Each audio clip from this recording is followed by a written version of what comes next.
Live stream is preparing.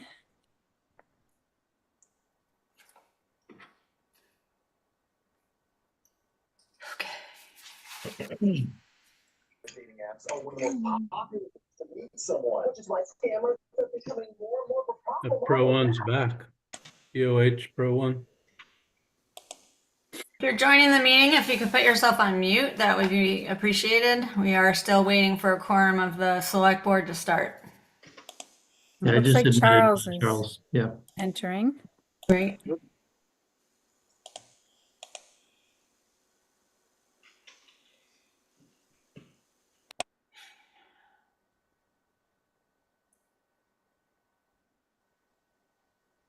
Here comes Kara.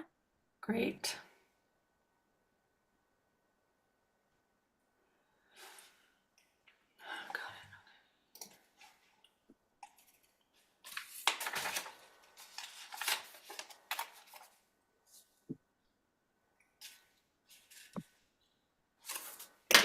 Whatever you want to watch.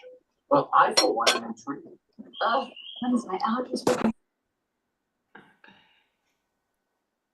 Okay, so we have a quorum. We're waiting on Rich. Ah, bonjour, Mr. Oliver, or bonne nuit, as they say. Bonsoir. Bonsoir. Okay.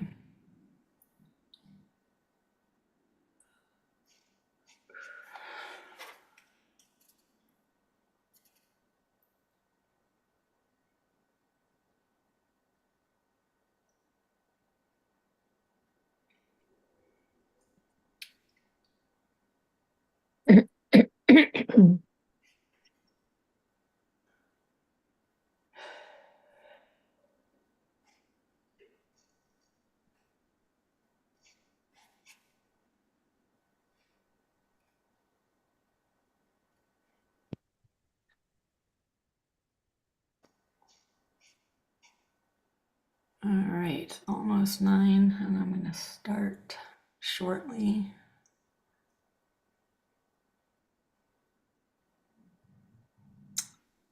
All right, it is 7. Julie, can you start the recording for us? Yes. Thanks. Welcome everyone to tonight's select board meeting. This is Susan Mary Redinger, chair of the select board. We have a quorum of the select board present, and pursuant to chapter 2 of the Acts of 2023, an act making appropriations for the fiscal year 2023 to provide for supplementing certain existing appropriations and for certain other activities and projects, and signed into law on March 29th, 2023. This meeting will be conducted via remote participation. Interested individuals can listen in and participate by phone and or online by following the link and phone number posted on the agenda on the town website. This meeting is also being streamed to YouTube and is more than likely in attendance by a member of the press, so please keep that in mind when sharing publicly. From the select board, we now have all members present. We have Don Ludwig, Charles Oliver, Cara Manar, and Rich Maori. So I will start. We do have a public communication segment to start our evening. Again, we are going to limit speakers to 3 minutes and hold this section for no longer than 20 minutes. We have quite a bit to cover tonight with the draft and the budget. But if you would like to make a public comment, please either raise your hand physically, we'll try and find you, or raise your hand via using the, is it under the, where is it, reactions down below. So are there any other, you hit react at the bottom of the screen. Oh, Steve, all right, so Steve, we'll start with you. Welcome. If you could state your name and address for the record, that would be appreciated. Steve Mosier, Park Lane. I know tonight you're going to be discussing those items that the planning board is going to propose for town meeting, a number of different articles and changes to the bylaw. And it's a little bit, since you haven't heard those, maybe you've read about them or digested it. There's a lot to digest, a lot of difficult things to fully understand. But let me just mention a couple of things which will be early in that discussion, which is the overlay district for the town center.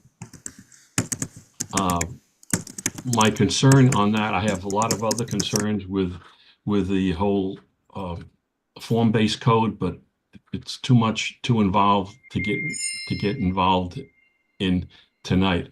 But I do suggest you kind of read that in detail and really understand it, because to tell you the truth, there's probably not 10 people in the town that are going to fully understand what that is and what the impact is going to be. So, but let's talk about this overlay district. Center of town. Moved here 50 years ago. Great center of town. One of the best ones probably in the state. I'm sure a lot of people have moved to town because of that, because of the appearance and the quaint New England town that everybody probably looked for and hoped to live there someday. The bylaw that's proposing could affect changes to the way that downtown area looks. And I've heard that there's been a push to try to get more uses and more permitted uses in there so that there could be more businesses, more convenient things for the folks that live in the center of town to enjoy.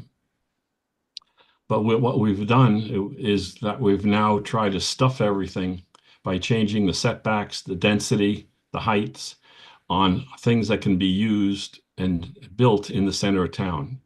To me, I'm very, very cautious of changing the center of town. The one strong emphasis was they wanted to change the allowable usage. Since it's an AR, the only thing you can put in there primarily is residential. If they change the uses or add the uses to the bylaw, they can add as many uses to the bylaw that's now a permitted use. But this is a lot more involved than just that. I was concerned about parking. I was concerned about what the folks in the down center of town really think about it. And I had asked John, did he ever contact them to let them understand what the impact of this was going to be? And at the time, the answer was no. But since the last meeting, I understand John had sent out a letter to everybody to talk about it. What was in the letter and what kind of response there was, I don't know. Like I said, to fully understand, I don't think. My apologies to interrupt, but that's the 3 minutes. Incorrect. Sorry. So you want me to stop? Well, we are limiting comment to 3 minutes. If there's one last thing you'd like to add, you're welcome to add that. Just read it and understand it.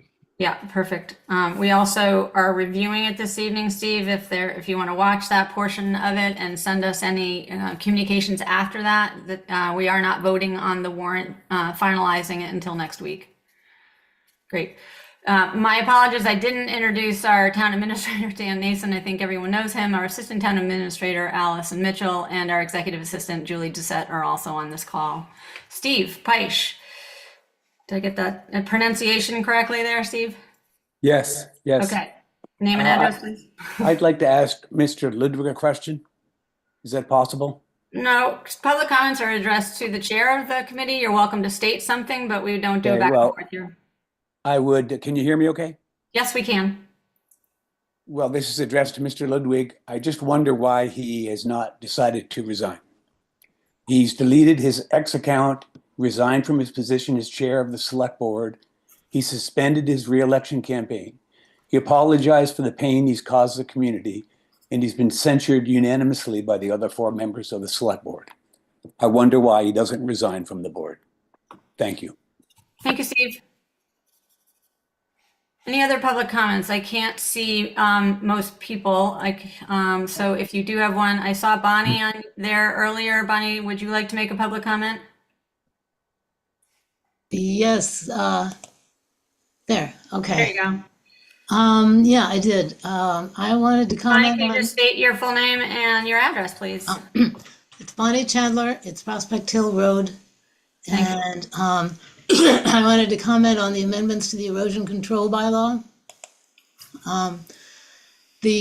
What protecting the tree canopy is really about is the theory of human climate change, and therefore it doesn't belong in the erosion control bylaw, basically.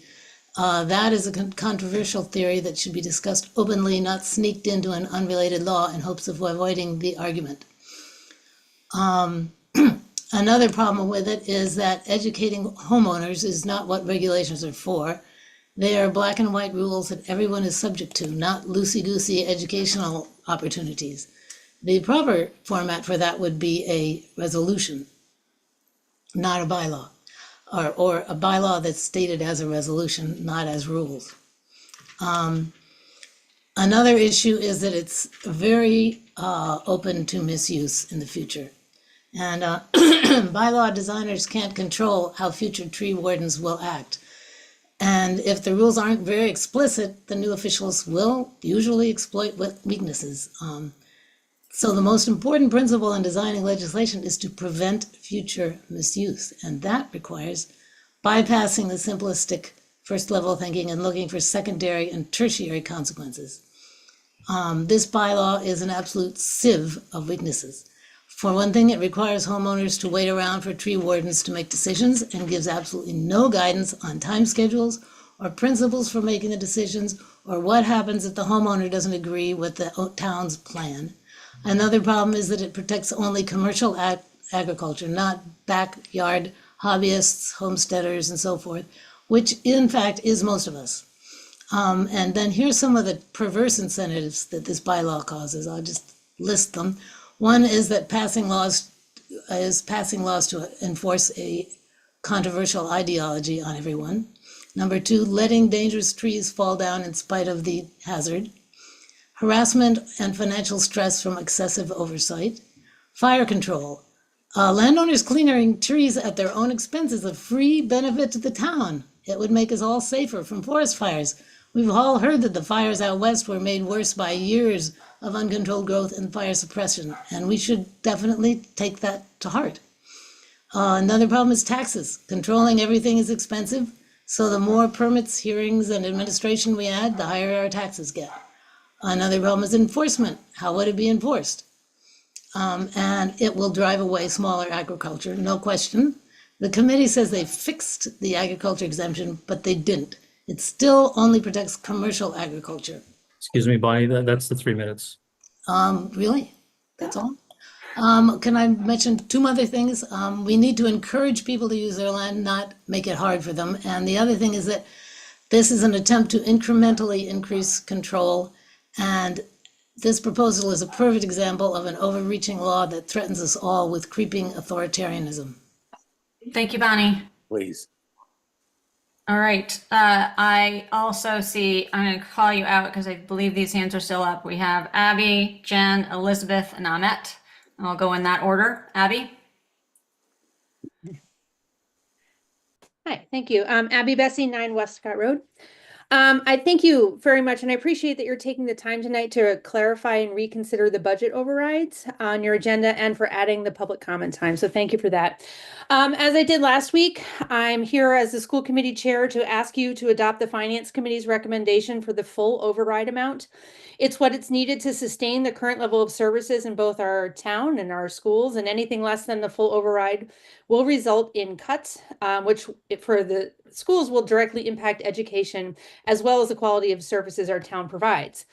But from the discussion last week, it's clear that you want to offer two choices to the voters with tiers. So I'm here to urge you to reconsider the structure of tier 1 to ensure that the schools receive level service funding just as other town departments do. The budget figures that were decided last week impose arbitrary limitations on the school budget that undermine our ability to meet student needs. Receiving only 58% of the total override is not based on any historical formula or funding precedent. This year, the school portion of the omnibus budget was set at 66%, so it's unclear why 58% was chosen for the override. And it was especially surprising to see the board unanimously endorse the arbitrary figure, despite the lack of justification or alignment with past funding practices.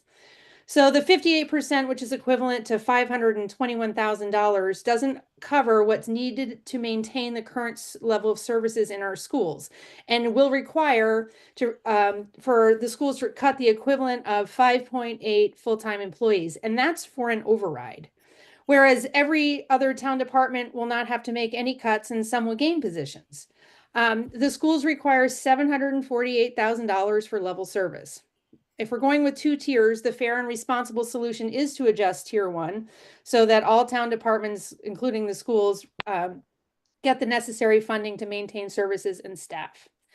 I also urge you to present the override at annual town meeting and the ballot in the same manner that was presented last year. The override process is already complex and confusing to voters, and any deviation from what was done last year will add unnecessary confusion and undermine the process.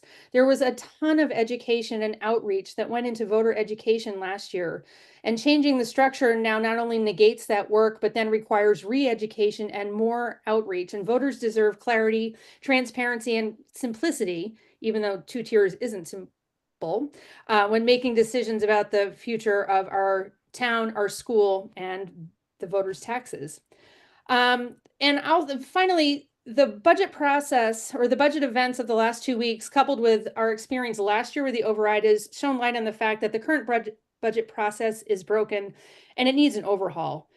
I think that moving forward, we need to ensure that the select board is engaged from the beginning of the process. Starting in September, we should all be working together, all sitting at the same table, sharing information, asking questions, making informed Excuse me, decisions Abby, my collaboratively, apologies. and My not in apologies. There's 3 isolation. minutes. Thank you. Thank you. I understand. 3 minutes. Got it. Thanks, Abby. Yep. Jen Manel, where are you? There you are.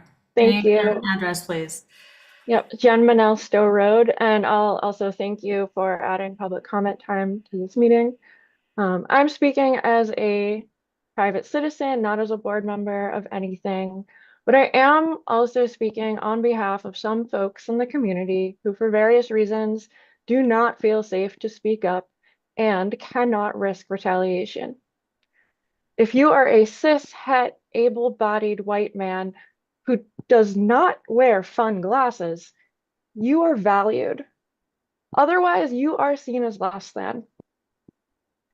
The budget is a moral document that reflects what we value and must reflect the needs of all its residents with diverse backgrounds, incomes, and needs. Having someone add input and votes when they only value and respect a small percentage of folks is unacceptable. The select board initially did the right thing, but by doing nothing, moving on, doing business as usual, makes what was the right thing merely performative. You still have power, and you still have a say as elected town leadership. Do not continue with business as usual. Turn your computer off. Walk away. Take a very well-deserved break even. Refuse to have a quorum. Refuse to participate until what you said should happen happens. Refusing a quorum takes 3 brave and wise select board members. It'll take extra work. It could cause delays, but I trust that'll get figured out. And if delays were to happen, remember, it's not the fault of any members refusing a quorum. It's the fault of the member that refuses to resign. Value our community. Value your own words. Show us. We can disagree on policy and budget, but we expect town leadership to agree to value everyone in our community. And now, as a group, that is not what we see happening. Show us that calling for resignation was not performative. Show us you are not complicit. Show us you value our community, all members of our community, more than your own comfort and convenience. The remaining select board members in good standing can still do something, but show us. Thank you. Thank you, Jen. Elizabeth is next. Good evening. I'm coming to you live from the lacrosse practice parking lot. So thank you for just tolerating the horrible light. No worries. However, You're good. important enough for me to come before you this evening because of what's on the agenda. I would like to ask, first of all, the select board to honor the 6+ months of work that has been done by many, many handfuls of people and put forward the full override and let the town make its decision. It doesn't seem like that is likely. So if that continues to be the case, I would strongly urge you to reconsider the first tier to be a level service for all, the town and its various departments, including the schools.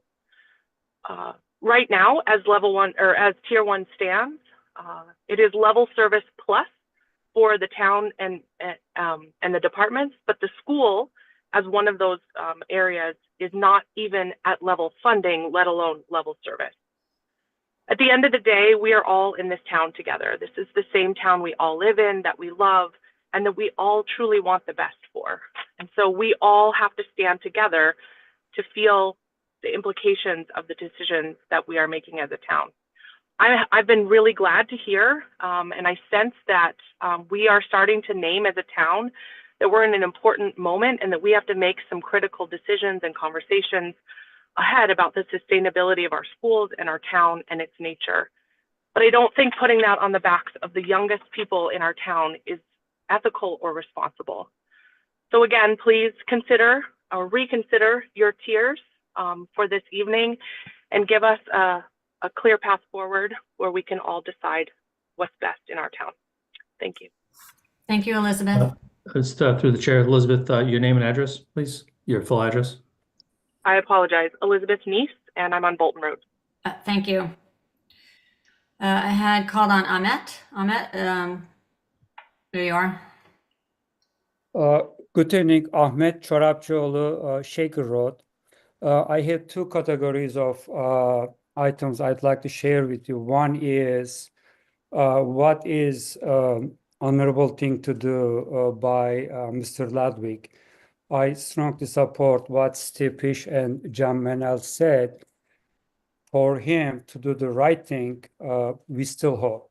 The second thing is, I believe that select board could try to come up with some alternative approaches to mitigate this issue. And sincerely, I don't know what it is yet, but I think you all have experience, and given desire, this can be addressed. So this is on the part of what is the honorable thing to do. On the finance side, I had a chance today and last week or so attend the FinCom get together. Couple of things. One is perception I have been getting is that school is really asking too much. And when I look at and you'll review that tonight, fiscal year 26 budget summary, the town expenses between 25 and 26 increased $1.3 million versus school expenses increased $858K. This is before the override request. So what I'm saying that ratio-wise, school is not necessarily going that high from their baseline 25. And when you put the override to that, exactly which override, but I also agree with the sentiment that full override will bring to school, to a level that we can comfortably say, okay, we are going to continue to provide services that this town deserves. Associated with that, when I look at again today's meeting, the Finance Committee 2029 estimated budget shows $4.5 million deficit. So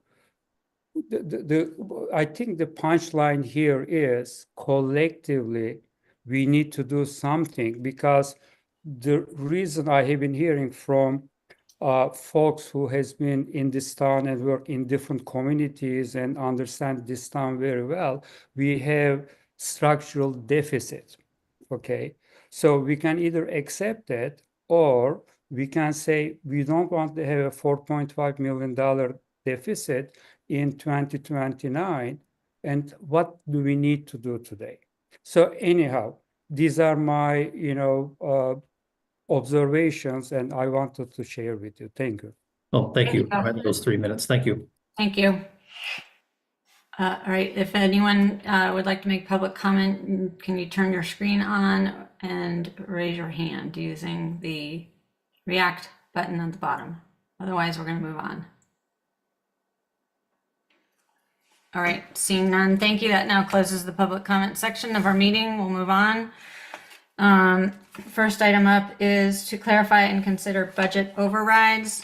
Because there was an error in what we stated in our motion, we now need to reconsider that. So I would entertain a motion to reconsider the vote that we took at our last meeting regarding the budget.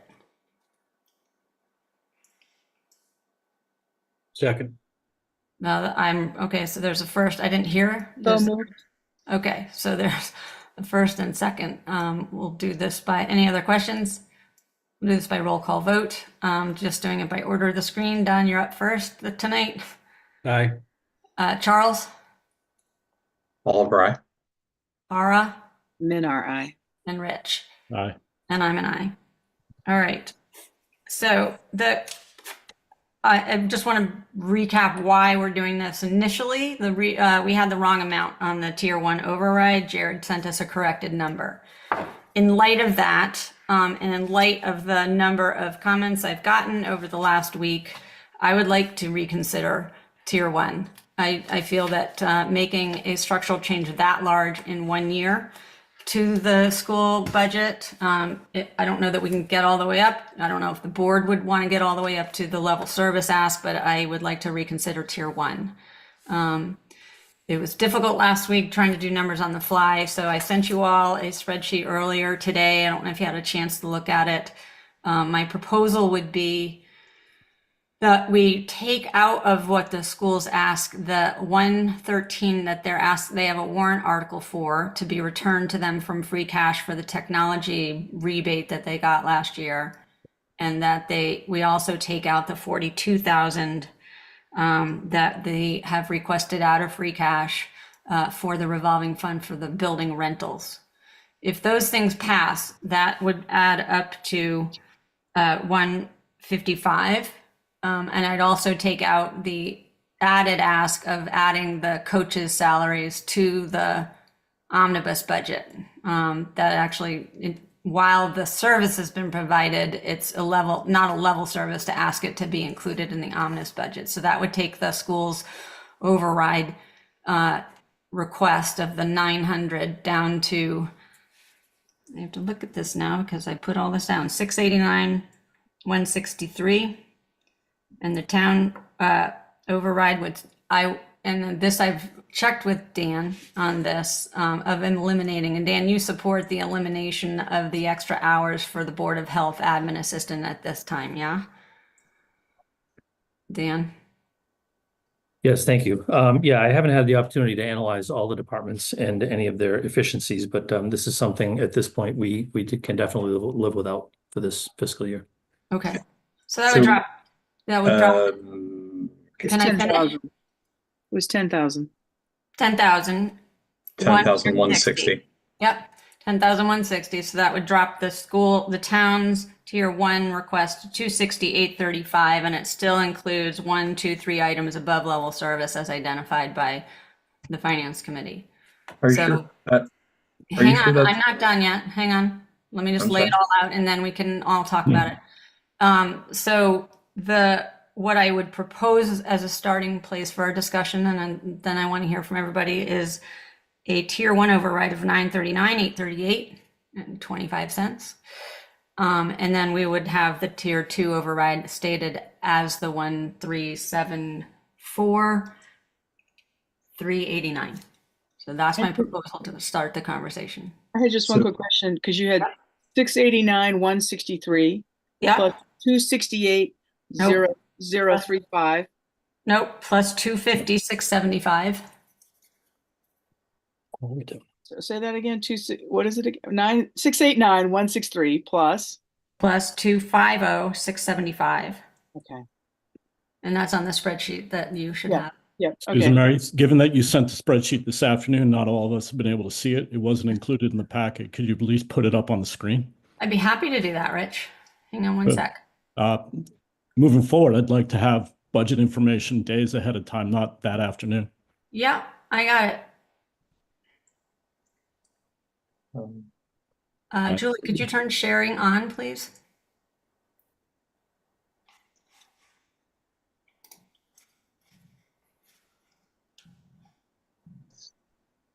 Okay, hang on, I just have to find it here and make sure I don't pull up anything odd. Okay. Okay. So my apologies, this was decided on in a meeting this morning, or I had to run this by Jared this morning. So everything in green is what had already been voted. What is in yellow is my new proposal for a higher tier 1. And it removes the Board of Health admin. And from the school full service budget removes the warrant articles of free cash of $112,968 for the technology and then $42,980 for the building rental and the $55,000 in coaches' salaries. I just want to get some clarity here for those removals of the transferring of the technology money and the rental that can't be used to fill our budget, our current budget deficit. Well, it would go to the school. That's money that's coming out of free cash. It's not at issue in the warrant, in the override numbers. Right. We would endorse the passage of those. I think if FinCom and the select board were endorsing the passage of those articles, the free cash would then be available to the schools to have as of July 1, if I'm not mistaken.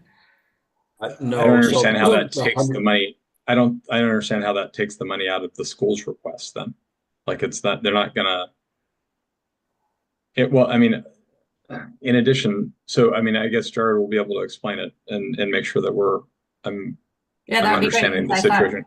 I thought we had talked about that this morning. So Jared, can you explain that? Well, but the other point just to make is that that money is one-time money, and you're trying to fund ongoing financial needs for the schools with one-time money. It's not you want to plug it for FY26 using that. You're just kicking the can down the road.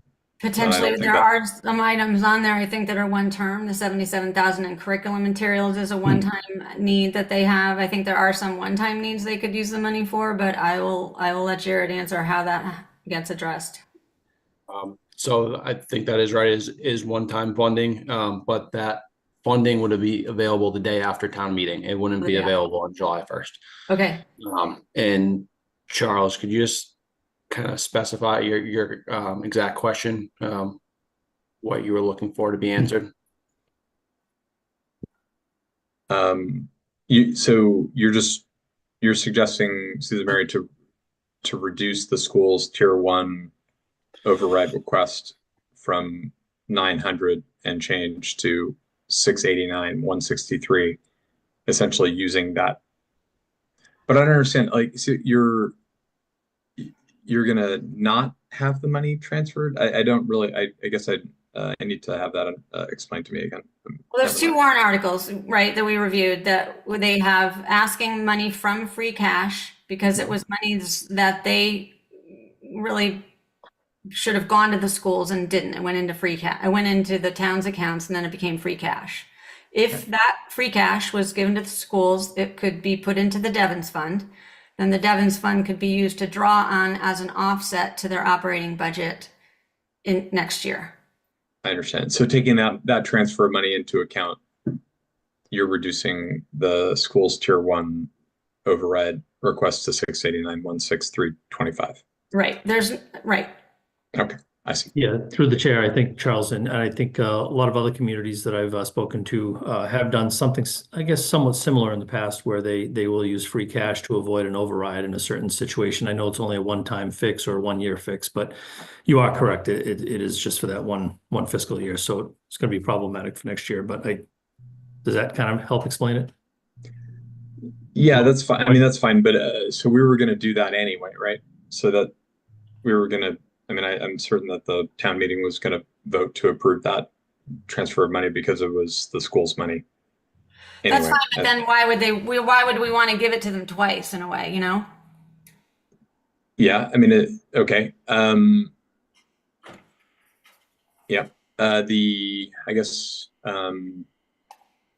more what I have concerns with the tier 1 request from the schools as far as level service is concerned is that they have a assistant principal that's been added and an assistant superintendent that's been added. And I understand that they had both of those positions in the current fiscal year, but they didn't have it in the previous fiscal year. So the request doesn't seem to me to be a level service request, and so therefore the $900,000 is not a level service number.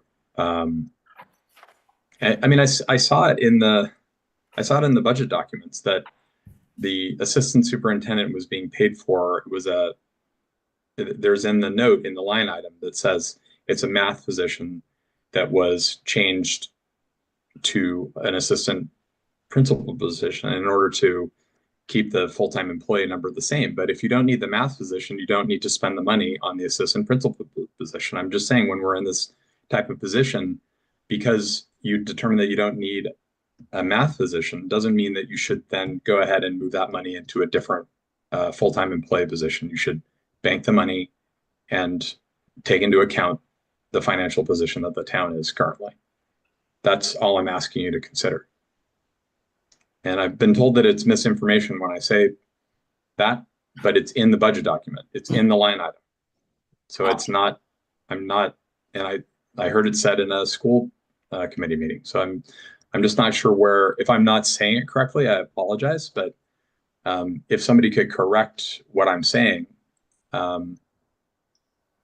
then that would be great. And then the other thing about the assistant superintendent position, you had a school business manager whose position was elevated to assistant superintendent in recognition of her qualifications, which I think was a good idea and was warranted.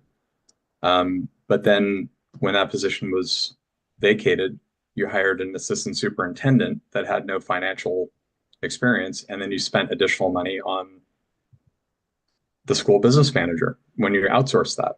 And so now you have an internal school business manager position that's filled, and also the assistant superintendent position that's filled. I'm just making an argument that that is not level service. You have increased the positions. You have increased the administration positions over. If you don't want to, I don't want to consider this fiscal year because those positions were filled mid-year. If you look back to FY24, I think you would have to agree that that would not be considered level service. And that's, I guess, my main argument with the $900,000 first tier request. Okay, I understand that. I don't know if you want to have any clarification on that at all. I've got the. Yeah, I'd love it. I love it because it seems really cut and dried to me. It seems obvious, and I must be saying it wrong, or I think you're saying it right. I think that they absolutely have admitted to the fact that they have they took the math teaching position and moved that person over in administration. They did not add a full-time requirement. They felt that what was needed, but I'm going to let Abby or Linda address this because this question has been raised multiple times. So why don't we at least figure this answer out? So Linda, do you want to answer it? Sure. Sorry. Excuse me. Can you hear me? Yes. Okay. So I guess probably the simplest answer is, Charles, that and others, is that throughout the year, we do make changes to the personnel people that serve the students in the town.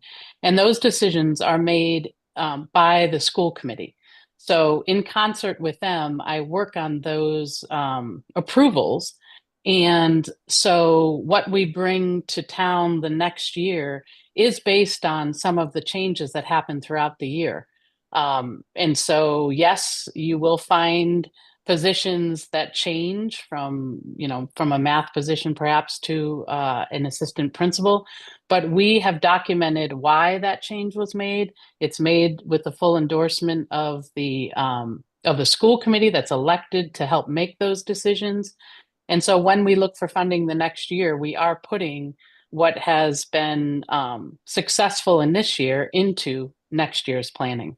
And I just would like to also point out that we have managed the budget successfully to the amount that's approved at town meeting every single year. And every single year, there are positions that change throughout the year. So that's probably the answer I would give. And Abby, happy to have you add into that. Yeah, I wanted to address the it's not level service. So currently we're in obviously FY25, and we currently have an assistant principal at the high school, and we currently have an assistant superintendent. So therefore, in FY26, we're asking to have this where we're having an assistant principal and assistant superintendent. So that makes it level to from this year to last.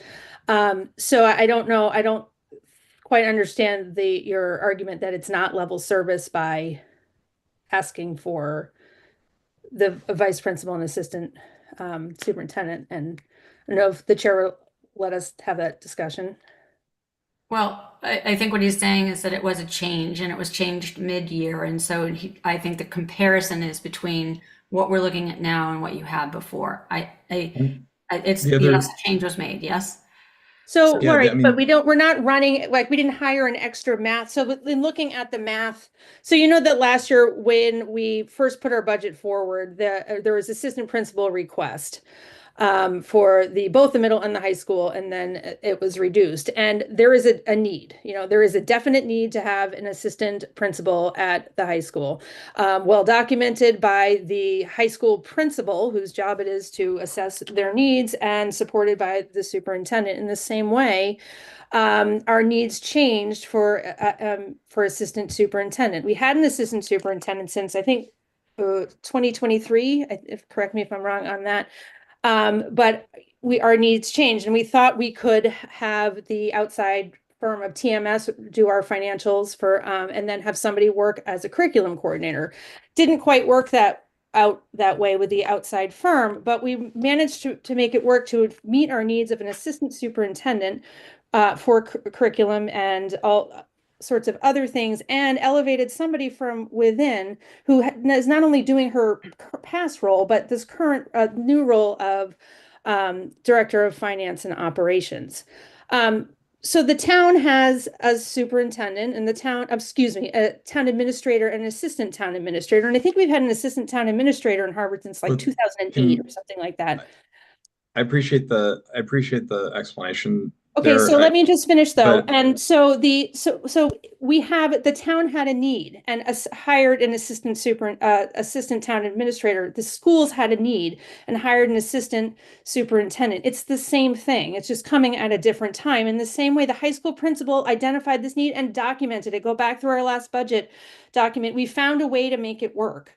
And so by saying that it's not level service and you saying that we don't need it is not valid, because it has been well documented and supported, and we're making it work in our budget. And cutting our ask is not, it's not the job of the select board to cut the school's budget when it's run by the school committee.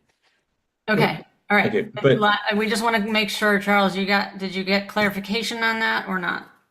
well, not really. I mean, when they hired the director of instructional design position a few years ago, it was mentioned that they didn't have the money then to support that position in ongoing years, and that position had to be eliminated because they didn't have the money to support the position. So because you want a position is not enough to get the position. And so you had to cut the instructional design position. I don't think we're going to have a debate here. This is the select board meeting. You were having one, sorry. We're not, but we're not going to have a debate Okay. between the select board and the school committee right now. This is our meeting, and we're speaking about what tiers. I'm just saying, like, I don't want to have a debate right now. I'm asking questions, and I'm trying to put forward positions about our ability to fund ongoing school operations. And I'm trying to point out that despite the appearance of an assistant superintendent position and an assistant principal position that previously had either been rejected by town meeting last year for the assistant principal, or determined that they couldn't afford it 2 fiscal years ago when they had to eliminate the the director of instructional design position doesn't make this request level service. It was. I think, Charles, that I hear what you're saying. No, I don't want to. That's what I'm saying. I and I understand. made the position, and I'm gonna turn off my mic right now because I don't have any more to add. I think it's very clear that this is not a level service request, and that the tier 1 should be based on a true level service request. I got that. I'd like to hear from other members at this point. Well, I think we were asked for, we asked for clarification and we received that clarification. And we can go back over all, how all of this went by. But if there's a demonstrated need and they have shown that and they have gone through that budget process, then this is what it is, I think.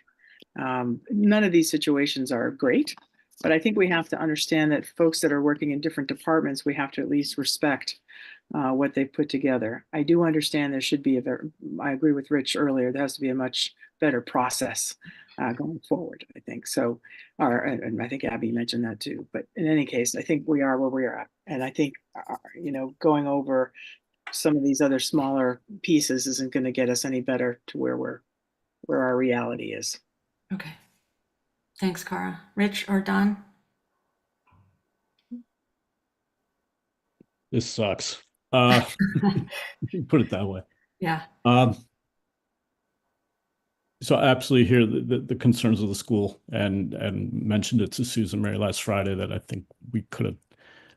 I thought the way we came about this last Tuesday was arbitrary and quick, and leads me to believe that I'm not going to support anything unless we all commit to sitting down after this budget and coming up with a new way of doing budgets. This isn't helping. So I support this increase, but what I'm worried about is 26, 27, 28, and we're going to be over all those years and no one has showed any indication they're willing to cut. What they're willing to do is come to us and kind of play chicken and say, bring this full amount to the town. And that's not going to work. And so I want to see the school committee and others understand that they need to cut. But for this year, I think we made too many cuts too quickly, to your earlier point, Susan Mary. And so I support this, but we need to get our budget process fixed and we need to get people to understand there is no more money. We have a structural deficit. And I don't know how many times we can say this, but everyone still seems to want their full budget and wants to bring it to the town. Okay. And I don't think that's going to work. Yeah. Okay. Thanks, Rich. Don, did you want to weigh in?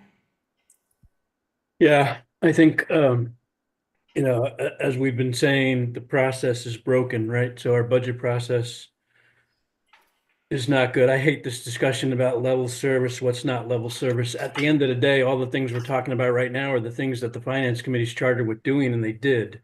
Yeah. So we have to respect that work. I think it should be more collaborative. So I agree when we revisit this whole process, it needs to be collaborative from day one. As I've said individually to other people and said in meetings before, I think we need, the three boards, the town select board, the school board, and the finance committee to start the budget process and finish the budget process in lockstep. At the end of the day, the select board doesn't control what the heck the schools spend their money on. So we can argue about whether they need pencils or books or people or principals. What we need to do is give them a number. And the way we do it right now is broken. So the new process has to be where we sit down as a town and we say, listen, we know what our revenue, we think we know what our revenue increases are. We're pretty sure we got a good guess on what our expense estimates are going to be.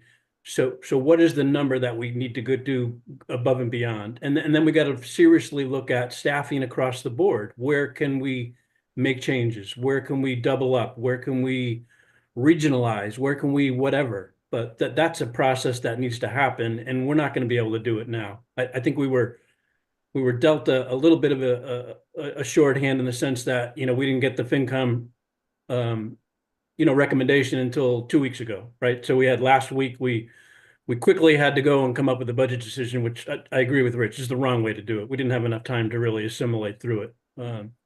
So I think I understand what Susan Mary's trying to do. I don't have a problem with that, but I think when you're approaching almost $1 million on a tier 1 and then a 1.3 on a tier 2, what's the point? Let's not confuse everybody. Let's just go for the 1.3, and next year let's figure this out and create a better process and put better guidelines and collaborate and look at everything, including staffing.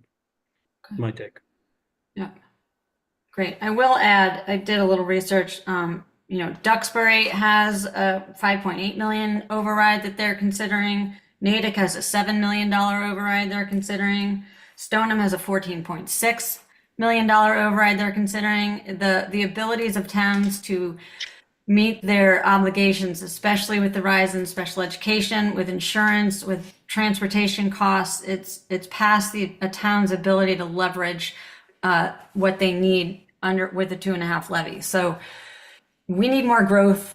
We need to manage expenses, but we need to do it. And I wholeheartedly agree. It should be the tri-boards working together. So we've left the table with an answer, not we're here struggling at the last hour trying to come up with a number. So I would be, so I forget, someone asked earlier, the order in which we do things. We did hear back from Mark Lanza, and this may impact whether we do 1.374 and a tier or not, but is to put the full budget forward in front of voters at town meeting.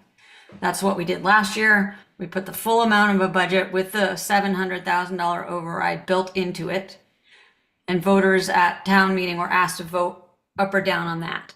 It was in a sense, non-binding vote, because the ballot was where the override was determined, and we had 2 tiers on the ballot. We could take that same approach.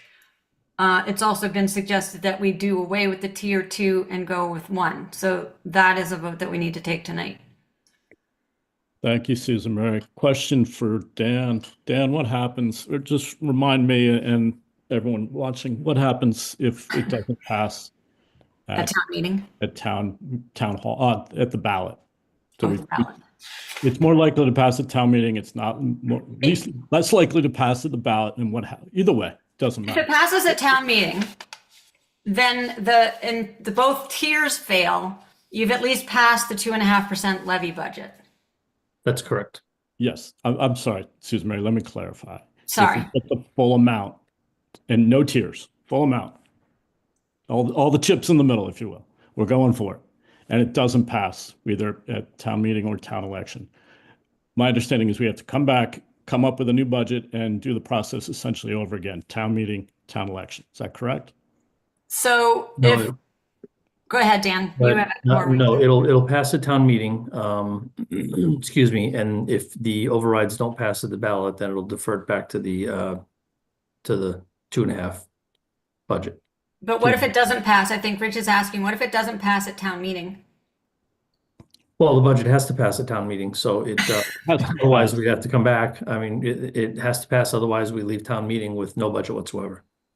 And there is an option too, if none of those overrides pass, you could still hold another special town meeting and take another whack at another override scenario. Is that not true? I thought we did that a few years ago. Yeah, that's correct. Yeah, you'd have to come The back. chair- We'd have to come back. Because essentially, come back. you need to get a balanced budget in place. So you'd have to come back with, if 2.5% isn't going to balance the budget, then, you got to come back, create a new budget, get town approval, and get it passed again.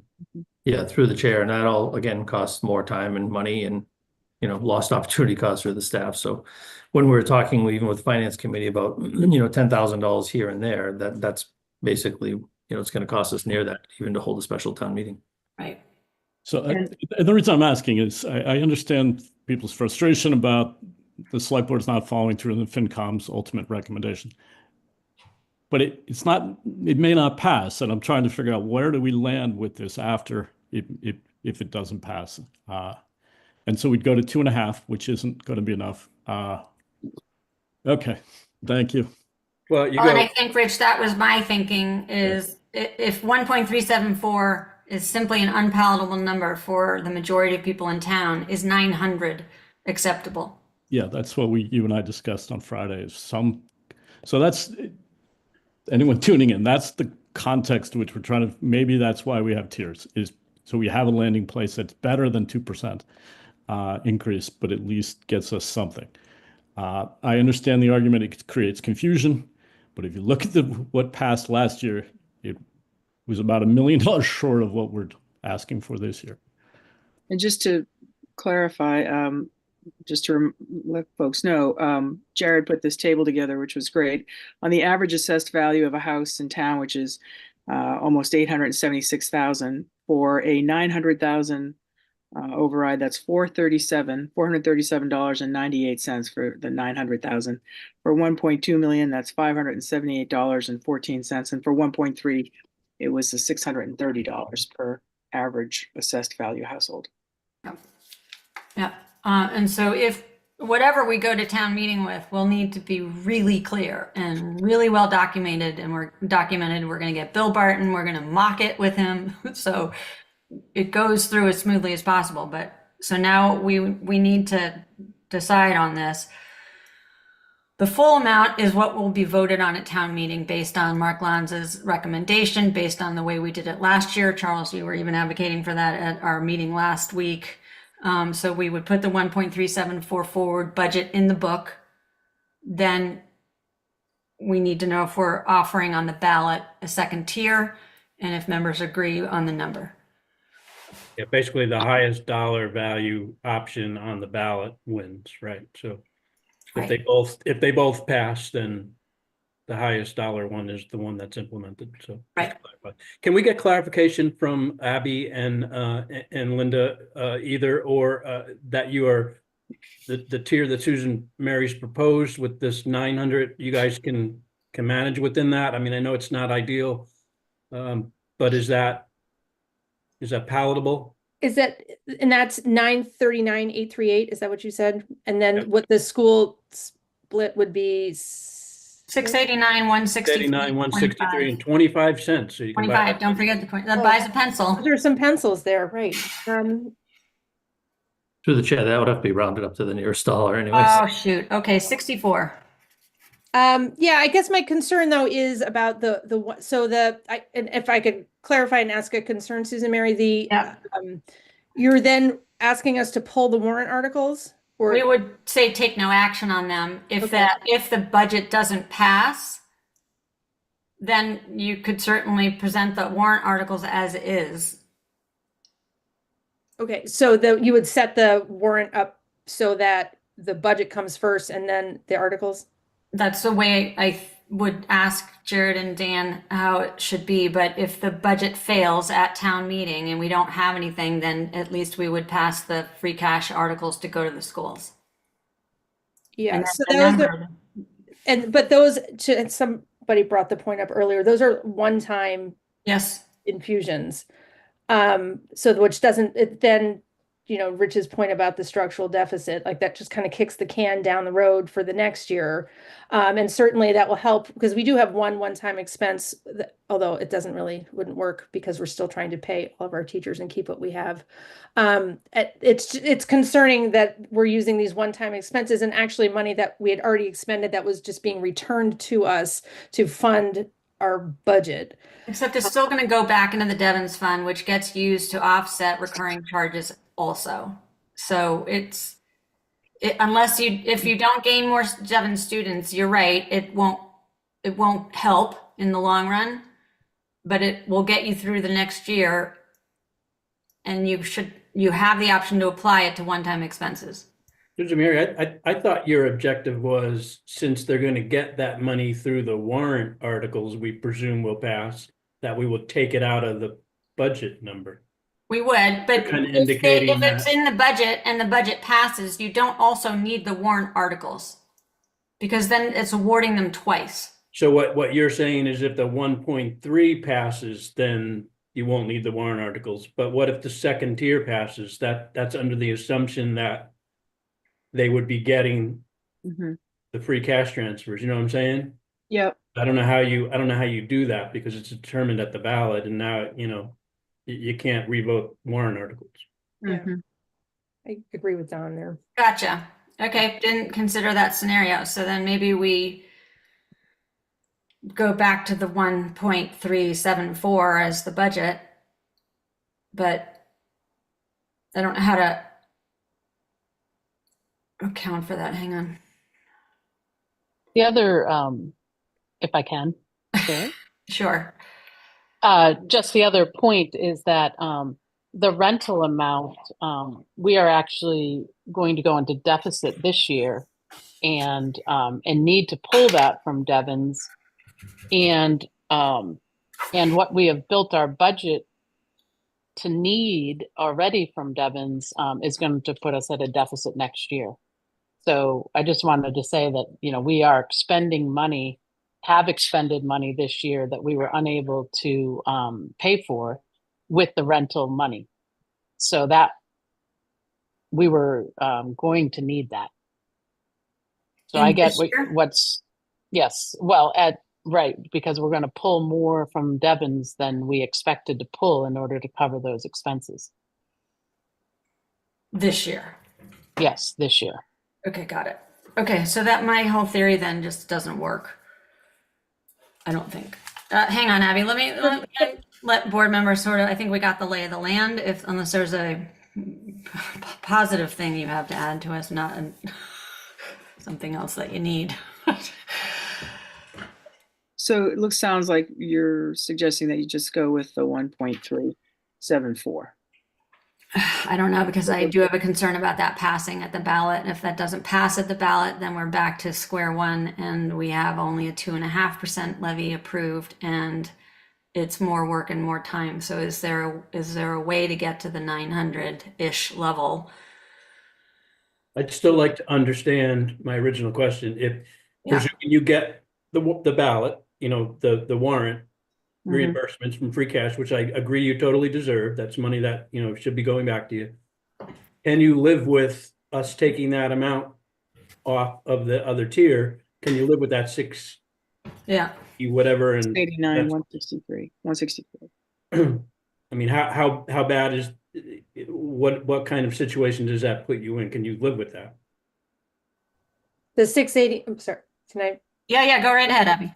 689. 164. 160, well, that with the warrant articles? With the 113 and the 42. Because I think Don I think you're spot on there about what would happen if we would need those two warrant articles. Right. If it passes. So I think the 689, while it's not the 748 that we have said that we need for level service, is certainly better than 521. Would prefer the 748. Of course, but keeping the warrant articles. Yeah. Okay, great. I mean, that okay. That helps me, feel like maybe that tier is okay to put out there, even though the delta between the high end and the lower tier is not that great. We are giving people options. Both options ultimately work. One works better than the other, obviously. Yeah.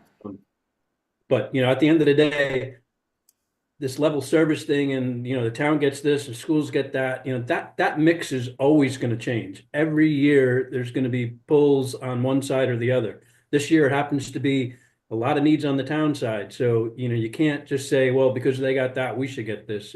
We have to, there has to be more sense to it. And I think that's, what we'll come up with for next year. Yeah.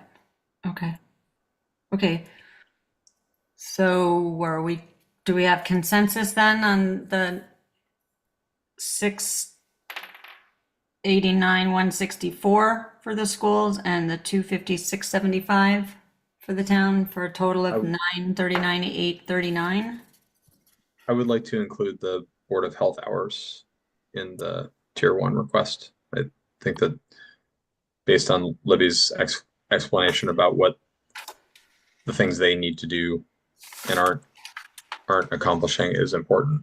Yeah, so I think that thing to understand about the Board of Health, and Dan clarified that for me. So is that it's not just really the 10/160. You have to potentially add benefits. If you increase that by even 1 hour, it becomes a benefit eligible position. We ran into it last year. I understand that.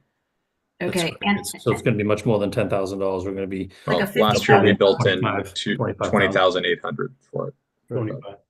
no, I think it's a 50,000 No. potential. It was an additional $10,000 in benefits. Yeah, is what I we used to recall from figure last on year. 15 for benefits. Okay, it's not what I. Libby Okay. is raising her hand. I don't know if you Hang want- on. I actually would prefer that Dan and Ally talk about this because I think that they're looking at creating some efficiencies there and haven't really had a chance to vet this request. So it went bypassed Dan and Ally. Okay. This Board of Health Yes. Yeah. request? Yeah. Yeah, so it's going to add $10,000 plus probably another 18,000, give or take. And it all depends on if that individual that gets put into full-time status, if they, number one, want full-time status, and number two, if they, take any benefits or whatnot. So it's tough to say, but it's much more than $10,000. Why wasn't it, if you were making that assumption about those extra hours, there wasn't any budget that rolled that up as well? Shouldn't that have been rolled up at the time that it was presented? No? Yes, correct. And that's why we are going to have a much better plan next year. And I've communicated with, I think, everybody that we are going to, start this planning process right after town meeting and get everybody on the same page and tri-boards and then all the other boards.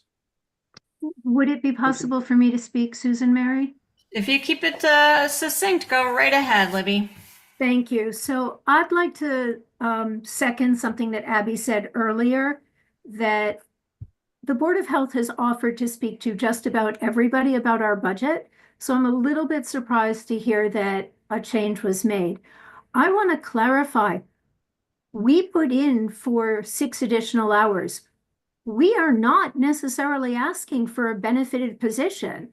We would consider having 2 staff members working part-time, job sharing this, but no one has come to talk to us about that. And we have made a request for additional hours for the Board of Health for 6 years. And I know that our previous administrative assistant spoke to Dan Nason in her exit interview and told him that for her to have gotten all of the work done, and she had 7 years of experience, she needed 25 hours a week. We are only asking for 25 hours a week. We are not providing level service at this point in time, despite all of the efforts that the board members are making to keep us afloat. And the last thing I'm going to say, just because I put it in every single budget narrative that we write, the Board of Health is responsible for the environment in the town of Harvard. So we're monitoring septic systems, whether they be regular ones or tight tanks or long sewer lines. Point of order. Yeah. I think through the chair, I don't think it's best to go through all those operations. I have one more sentence, Dan. Okay, all right. And we're responsible for the public health of everyone who lives in, works in, and visits the town of Harvard. And I just feel that that has never been respected. So thank you very much for letting me speak. I am more than willing to speak to Susan Mary, to Dan, to Jared, to FinCom. I've been working with Rich. We are happy to discuss this, but just my main point is we never asked for somebody with benefits. We would consider a job share. We just need hours in the office. Thank you. Thanks, Libby. Okay. If that was a contract position, you could do it that, right? Doesn't automatically kick in. You could do it as a contract position without benefits. That's a question for Dan. Yes. My understanding is over 19 hours gets benefits, so we could have 2 people at 13 hours a week each and no benefits happen. Yes, through the chair. I was relatively very new at that point when the admin left, and there was no exit interview process at all. So I did speak to Sharon about some things, but I don't want to get into that at this point. Okay. It could be a contract, right? We could contract hire at a specific fee, which would be the equivalent of 25,000 without putting them on as an employee. Is that right or no? I don't know. I mean, I hate getting All into right, the all right. No, details. I don't want to. I'm just saying that's for next So year. I received advice from the town administrator and the assistant town administrator that this expense may be not something that they wanted us to incur. If we members feel that strongly, we could put it back in, but I was going to support Dan's recommendation. Let's get this right. So, Yep. Dan, I think you need to get with Libby and others and figure this out. Libby, I know 6 years is a long time to wait. I get that. We got a new administration, and Dan deserves our support and time to get this right. So I'm fine with taking it out now. Okay. Thank you, Rich. Okay. So I'm going to circle back to that. I think I'm hearing alignment on the 900 tier, although some members would like to put the full amount for. My biggest concern is that's a large number and it's a lot for Harvard, and I'm not sure it's going to pass at the ballot. And then it puts us back into another position. I think if you give people a lower number, they're going to think, ooh, that's better than my 1.3. Does make it unlikely that the 1.3 would pass. So then we got to take that into account. But I don't know as a town, if we can continue to support our budget at a 1.3 million override level moving forward. We don't have a structural way of addressing it. Yes, we're going to get better at the process, but we haven't identified new growth or a severe contraction of expenses that will make this any different next year. I think it's a great point. We can move things around. The money's the money in terms of the budget process. We can change, but we are not, unless we're counting on a lot of badminton money coming in. Right. All right. So is that, could I ask a question? The difference between is that the change between 939, 839 and 1.374? What is that amount? It's relative. Well, I can do that math, but I'm just saying percentage wise, it's like, it's very small, is it not? It's under $1 million, and mentally, I think people have a different approach to a number that's under $1 million versus over $1 million. But if we stand for everything, and that's standing for everything that we've put in the budget, right? That's going to get us more people, which will make it more expensive the next year. But it does give us everything that people have asked for.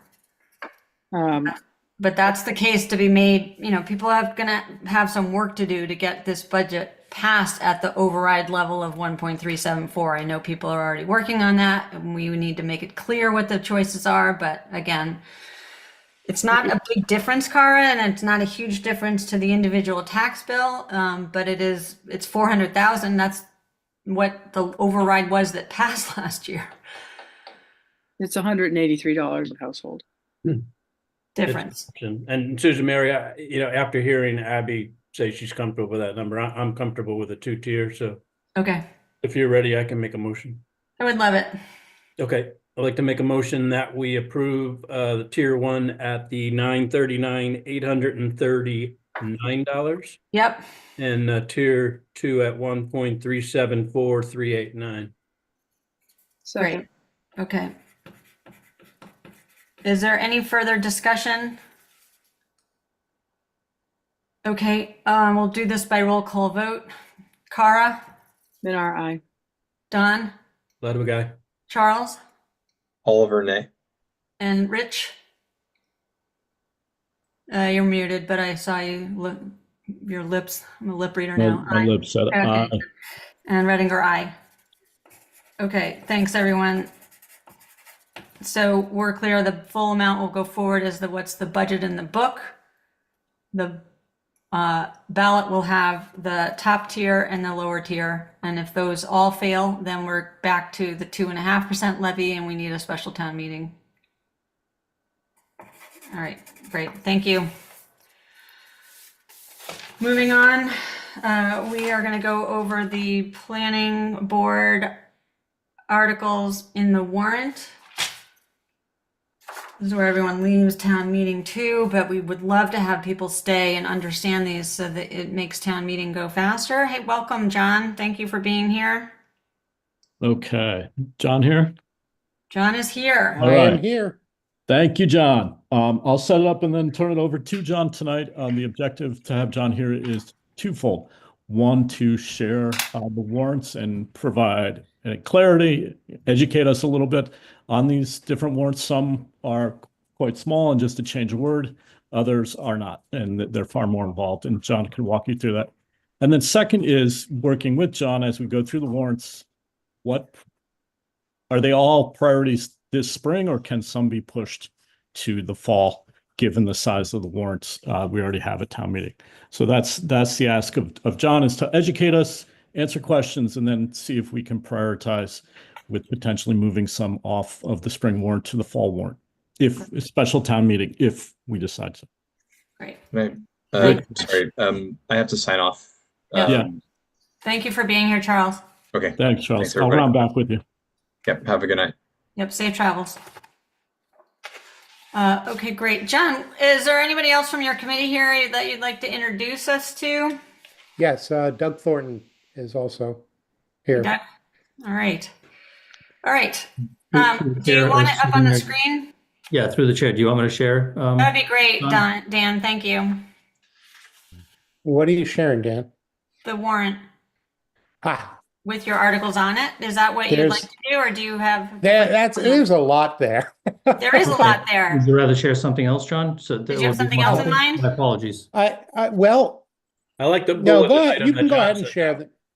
You can go ahead and share them, Dan. But I do want to talk about them in a specific order. Do you have So- a presentation, or should we throw it up on the screen? We can do them one at a time. Okay. The first I'd like to talk about is 125-18.1. And that is the ADU, and it is state driven. So Okay. that is, and I don't know what article, what. order Article you put them in. 36, I believe. I don't know what order you put them in, Dan, so I'm Dan, sorry. Article 36. Going to change anyway. Yeah, it's going to change anyway. So Oh, you know what? This is the other printout from the other night, so I don't know what it is now.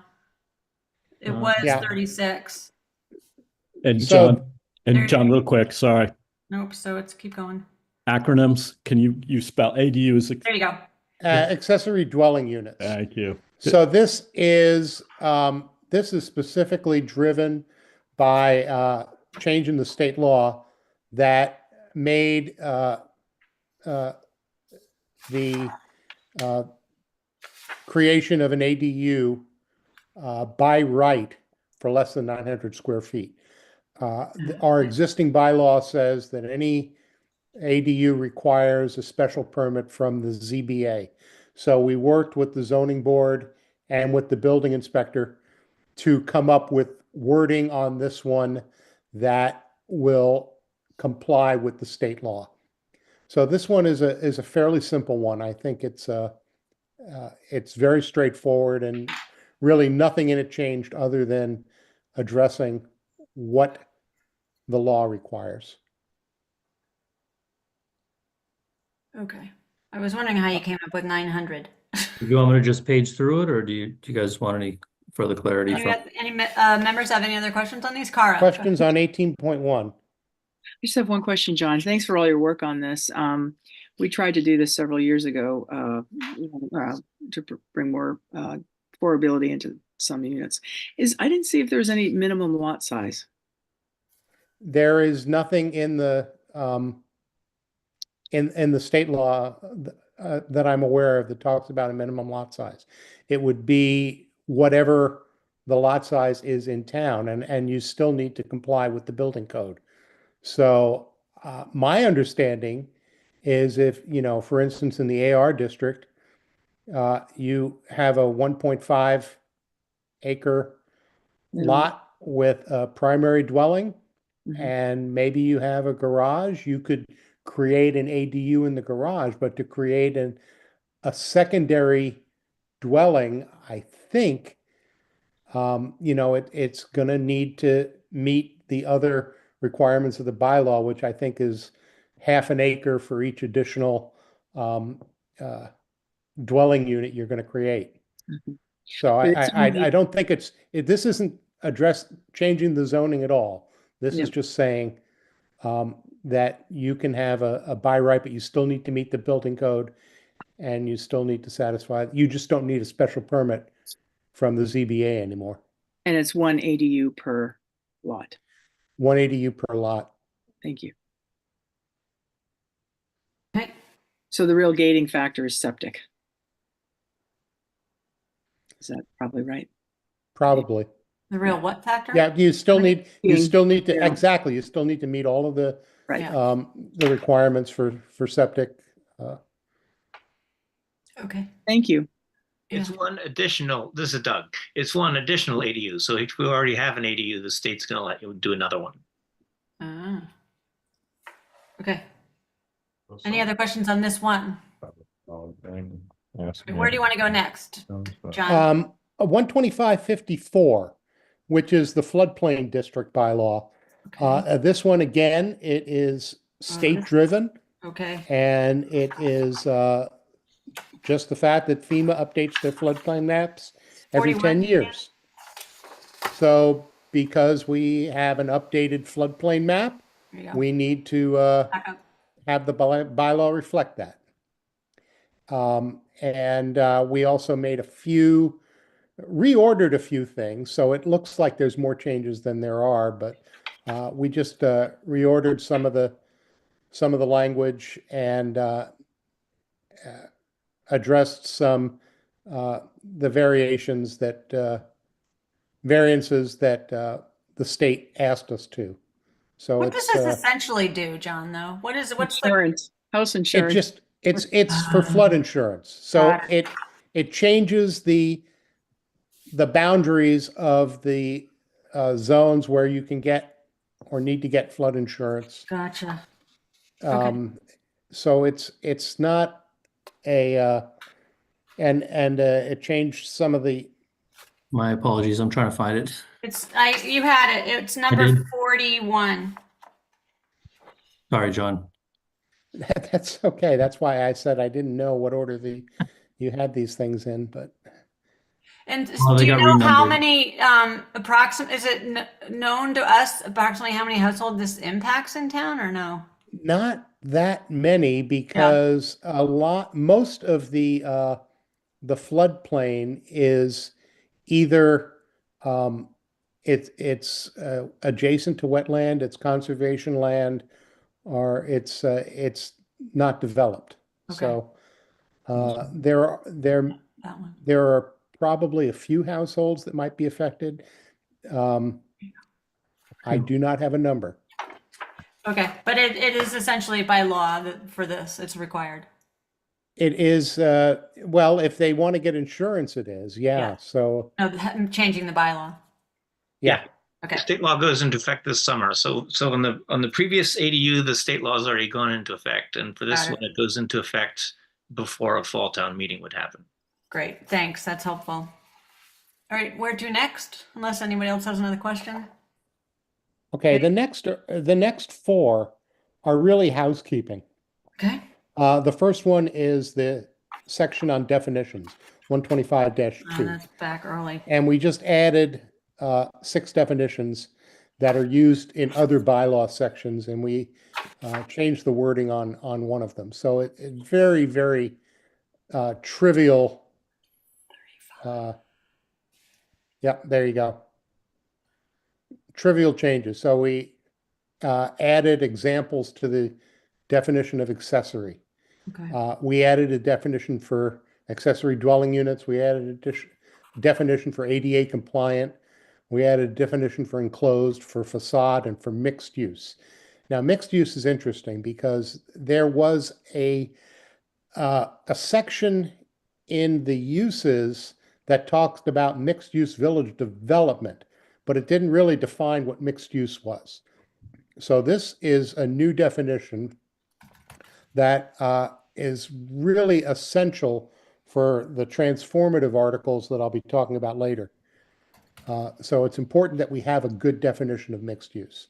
So, And yes, go ahead, Cara. oh, sorry, I had one quick question.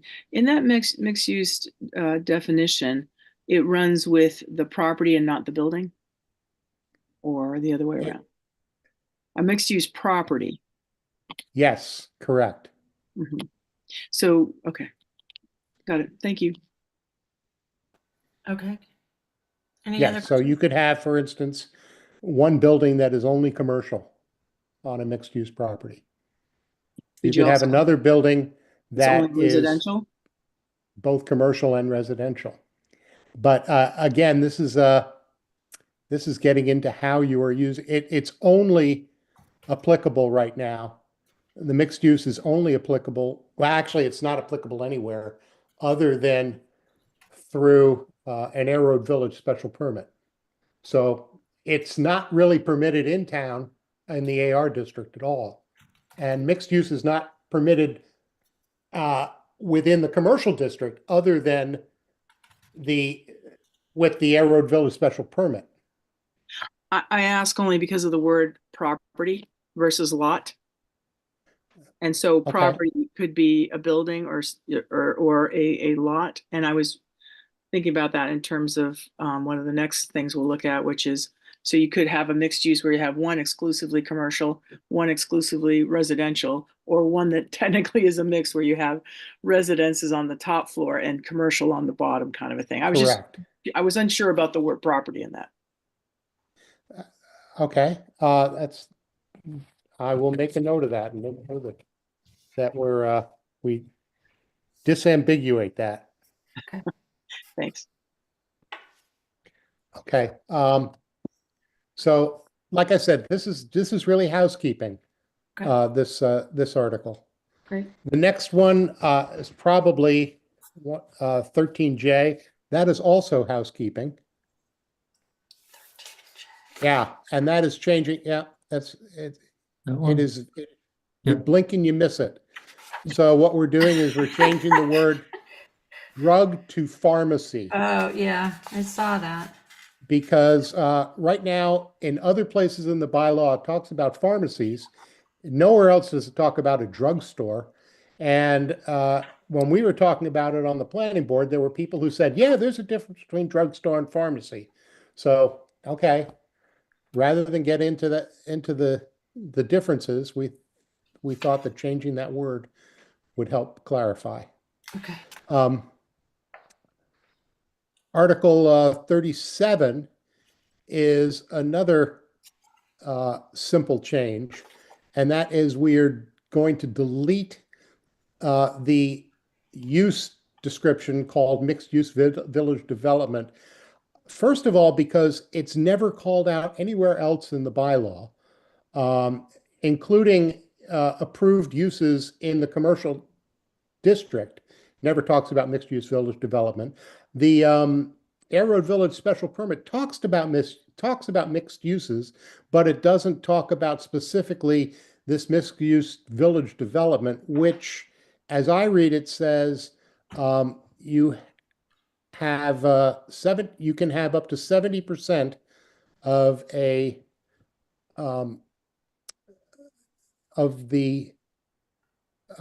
area Dwelling. used for residential and 30% for commercial, but the only commercial uses that are approved appear to be grocery store, eating establishment, or a small screen arts theater. So it's not very versatile.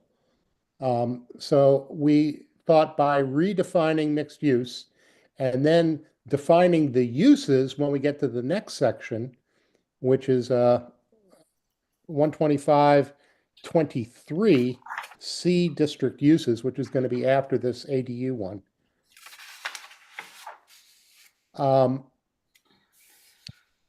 So if you scroll down on that one, you can see that there was an inconsistency between paragraph 4 there and paragraph 1 in B1, A4 and B1.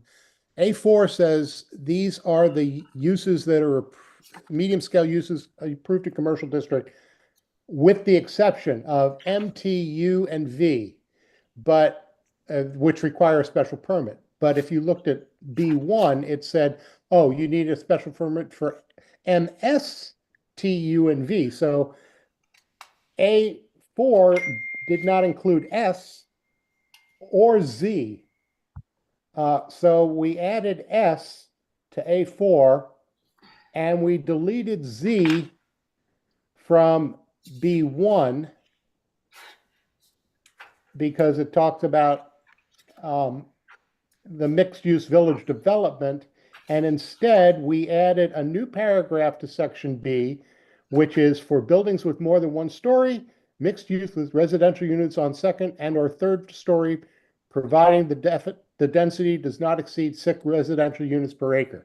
So actually, I think we changed that to 4 residential units per acre, Dan. So make sure that you get the latest wording in. So, Okay. So we did, we have updated that, but essentially, before the mixed use definition just talked about, you know, theaters and grocery stores. It didn't really allow for any type of commercial uses. It didn't specify that it was only in the commercial district, and it did not constrain you as to how dense you could build your commercial or your residential units. And the feedback we got from the town last year was that the appetite was for about 50% residential, 50% commercial in the C district. So we talked about it back and forth, what density should we allow, and we thought that 4 was about the right number. So anyway, we've gone through 6 of the warrant articles so far, and 2 of them have been state-driven. 4 of them have been housekeeping. We've got 2 more transformative articles that I want to talk about, but before that, I want to mention 12558. John, can we just stick with what you covered for a second? Absolutely. Okay, so so that was a little bit like following alphabet soup, which was really not great for people who aren't versed in planning. So that was a challenge. Okay. But what I'm trying to understand is, I got that you take the definition of something out of there because it didn't seem to apply or it wasn't doing what you wanted to do it, and then you flip over to this thing of the medium scale commercial uses, and you've taken out eating establishments, etc. Blah. Why do we take that out? Why do we take that out? Aren't we trying to attract restaurants and things to our town? Yes. Okay. We took that out of the we took that out of the, we deleted the mixed use village development as a defined commercial use. Okay. Okay, got it. So then therefore it has ramifications in the rest of the languages. But all of those things are permitted in the commercial district. Okay. All of those uses are already permitted in the commercial district, but they were not included in this definition of, or they were, for some reason, that was a limited definition of mixed-use village development. Okay, great. So when and if we get this to town floor, you're going to need to go a little slower through all that because I got lost.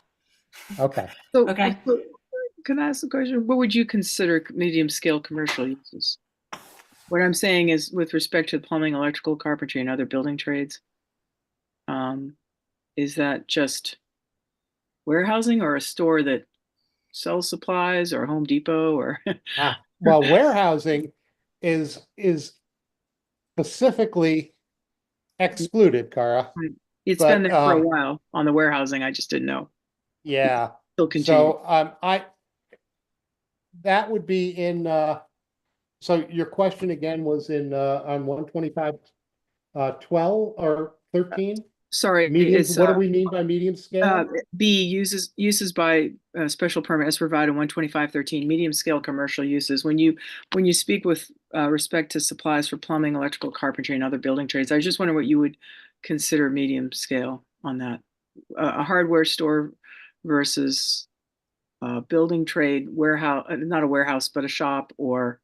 Well, it says shops and sales of supplies. Shops and sales of supplies. But that's the definition from 12513. 12513 has 29 different listed uses. And so all we're doing here is listing the exceptions.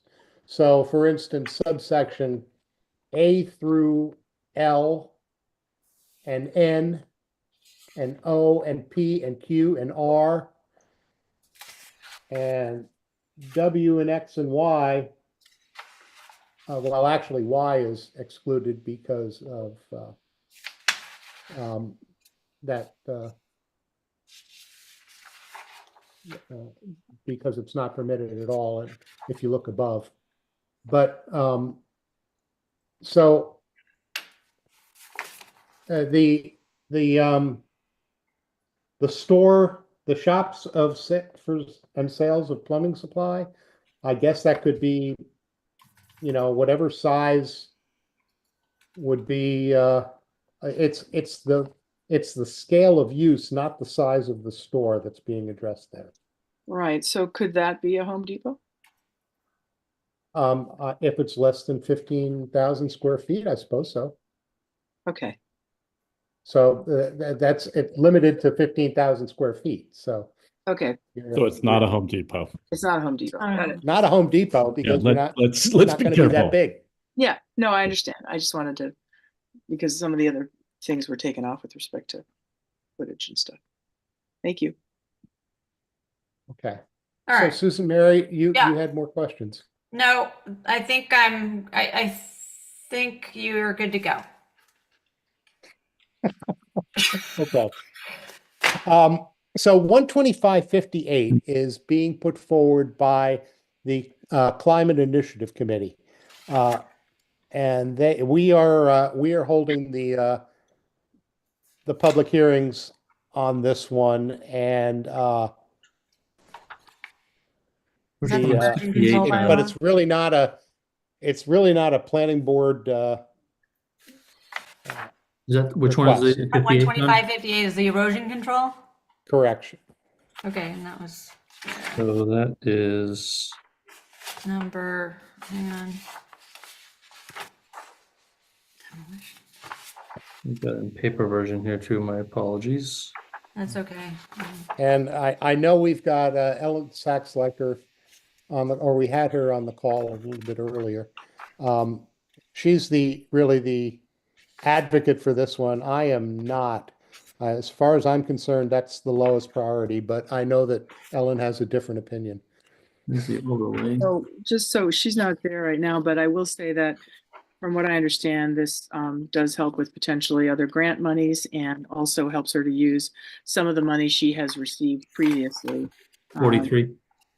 Yeah, So that's the I one. think that was the interest there. So John, if it's not you, who's the sponsoring? You're still the sponsoring board though, for all intents and purposes. Correct. We're correct. Yeah. Thank you. It's a change to the protective bylaw, so it's we own it. Thank you. I think they had some recent changes based on their last public forum and hearing that they did. And, you know, a lot of it has, you know, It's still being nuanced, massaged. Nuanced, yes, but we did get a lot of feedback. Mm-hmm. Right. We've had one hearing. We're having another one beginning of April, and people are either very much for it or very much against it, and it will be a vote and we'll see where it lands. Shocker. It goes to town meeting. And are you addressing some of the unclarity, or are you widening the ability for people to do things based on the feedback that you've gotten? We are removing some of the ambiguous or overreaching Okay, elements of the edit. great. Oh yeah, okay. I finally found it. If possible, I think Ellen is back on and she wanted to speak. Sure, we had a presentation by Ellen on this. So if there's something Right. that Yeah. Ellen can add that would help members, great. I don't know if members have questions about it or not. Is she on? She's not on. Oh, okay. Well, I'll ask what the question is. Okay. Okay, so the last two articles are what I would call transformative ones. The first is Article 10, which is, I think it's 4 sections, which establishes the form-based code for the commercial district. This is something that has been in the works for approximately 4 years. It included the Air Road Vision project that was supported with contracts with Weitzman, which was a market study and fiscal impact analysis that was completed in 2022. UTILE, which was phase 2 and phase 3 reports, which was completed last spring. This, like I said, is a transformative proposal that really redefines how development can take place in the commercial district. Rather than the assumption being that you're going to put one primary structure on a minimum of 1.5 acre lot with a separate curb cut, entry and exit for every building you put in, parking lot at the front of the property close to the road, and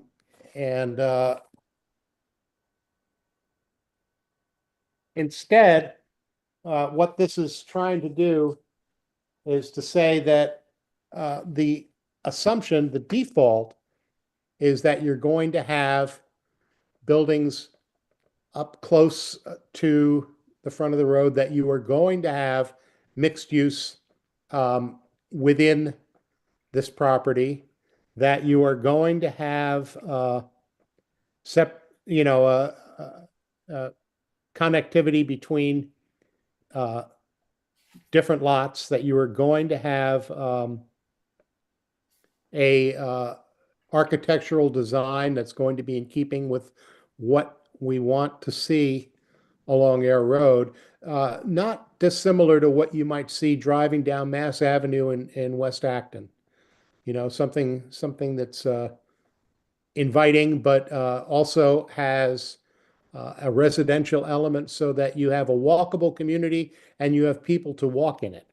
Again, that's one of the reasons that we defined the density back in 12523 that says 4 units per acre, but we are also providing an incentive in this draft that says, but you can increase the density up to 10 units per acre if you provide affordable housing, a certain percentage of affordable housing. So this is also trying to incentivize affordable housing and reaching our subsidized housing inventory goals.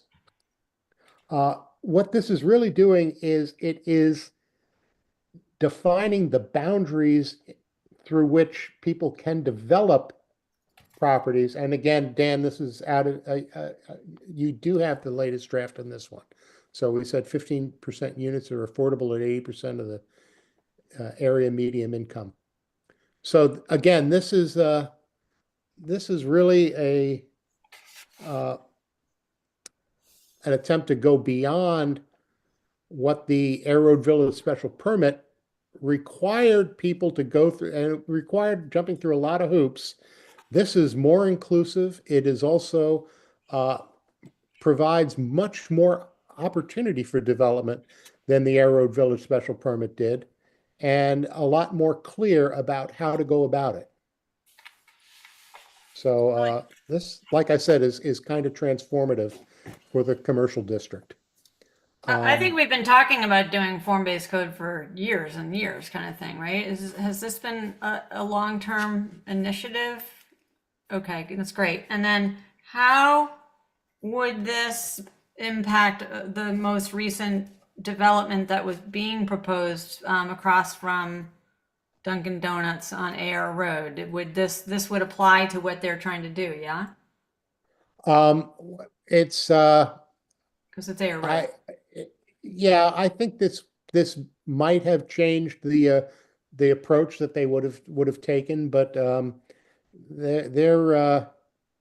you're talking about just Right now, the only thing being built is the badminton facility. Right, I know. We had kicked around, or we had gotten a presentation by Minko, I think it was, regarding a development, and I didn't know whether that would have been in compliance with this, or whether that safeguards something that residents had wanted, or how that impacted it. Well, I mean, that hasn't one come of to the, us. What? Doug? go ahead, Doug. The badminton facility is being built, but this other thing is working through the boards and has not come to the planning board yet. Okay. And Go ahead. We've heard that it is a bit different than what this bylaw would allow. Okay, right. I'm just trying to get an understanding of that. It was. What have you done? How much have you educated? It was more heavily residential, I think, than what this bylaw would allow. Than what this is putting in place. Thank you. And let me just ask one more quick question, then I'd love you to jump in.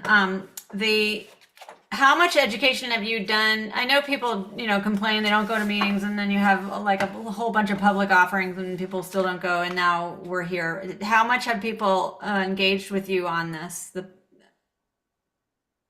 I would like to say that that we've talked to a lot of people, but we haven't. There's only been a very few people. And I've been talking to Harvard General Store, Council on Aging, the library about having some information sessions. I didn't sometime in April is the intention. So would like to have at least 3 public information sessions in April where we can share this information. Okay. But so far, very few people have really engaged with us. Shocking. Cara. No.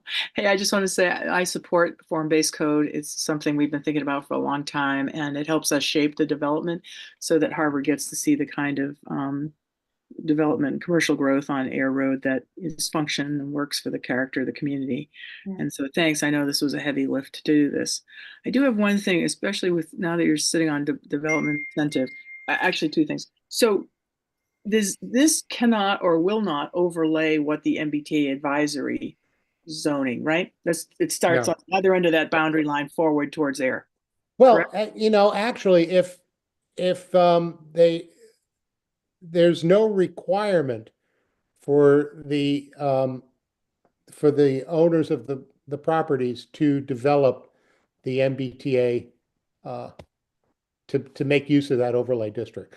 So if they chose to develop it using the form-based code rather than putting in the multifamily housing, they could do that. Okay. Or they could make it adjacent, to use the put in the multifamily housing and then the So in the I have next lot. one other question with respect to this development incentive here. It says essentially that you can do a maximum density of 10 units per acre, provided residential units will improve the town's SHI sort of thing. So 10 units an acre means in order to build 100 of them, you'd need 10 acres.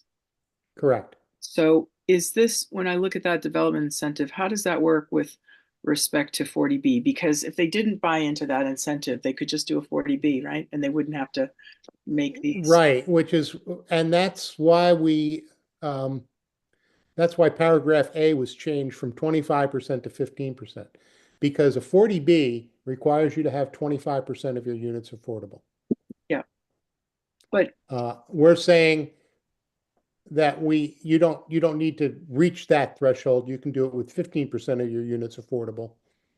But also a 40B does not permit mixed use. A 40B is all residential. So if you want a mixed use, what we're trying to do is we're trying to encourage both commercial and residential use in the district. No, I appreciate that very much. And yeah, well, we can talk offline about that, John. Thank you. I appreciate your efforts on that. Thank you. I'll just add, we did debate the 15, right? So the incentive is 25% down to 15%. We debated having that number lower. I'm just saying with the 10 units per, I'm sorry, 10, what did I say? 10 units per acre. 10 units per acre. Building 100 of those, you need 10 acres. So with Correct. a 40B, with you have to do the site development for 10 acres, you could stuff a hell of a lot more in there and just completely disregard that. Is that true? I guess it's true anyway, right? Yeah, it is true. It'd be true whether or not we have this bylaw, Kara. Yeah. That's a good point, John. But it's kind of getting to the point of, should the number be higher, 15 per acre, 20 per acre, so you can get more. You know, and people I think we had started out saying, saying a higher number. Mhm. 15 per acre was the threshold requirement for the MBTA multifamily. Yep. So that's, and to get that one through, we made it the smallest possible size that we Yeah. could and meet the 15 units per acre. Okay. One other, is there, well, we can talk offline about it. I mean, personally, my preference would be to figure out a way to prioritize the commercial versus the residential, just from a revenue, you know. Yeah. whatever. And that is why this says the paragraph 2 here on the development incentive. Yeah. And I didn't know. Provided at least 15% of the usable floor area in the development is retained for commercial uses. So this does require you retain 50% of the floor area in the development for commercial. So it does prioritize commercial. You know, if you look at some of the other some of the work that, for instance, Utile did, they were coming up with 96% residential. You know, based on the uses that they were talking about. And the feedback we got from the town was people wanted no more than about 50% Yeah. residential. I think that's right. I mean, I think I could see where the developer may see that the demand is for the housing versus the commercial, but That's Today it is. Yeah, that's what we're running into, Cara. The Yeah. developers we're talking to don't want to do commercial, they want to build apartment buildings. Yeah. So what we're trying to do is figure out a mix of where the bottom of the apartment building, if you will, would be nail salon, it's commercial that would support the town as well as the residents. Yeah. But there would also be, housing on top. yeah. No, I had seen one, we can talk offline, but the other part was, I think there was other places where a building didn't necessarily have it. It was all residential and then the other one was commercial. So I was just trying to understand all that, but let's talk offline about that. You get the concept of what we're trying to do. Good. Great. Thank you. You're gonna Okay, need and a bullet list or a cheat sheet or something for people to we will have that. We will have that for the public for the information sessions. Absolutely. All right, what else do you have to The cover? last transformative proposal is for the town center overlay district, and I think that was probably the one before this on your list, Dan. And that has actually 2 articles associated with it, because one of them is 12561, which is the bylaw wording, and the other one is 12542, which is the zoning map. So those are 2 separate articles.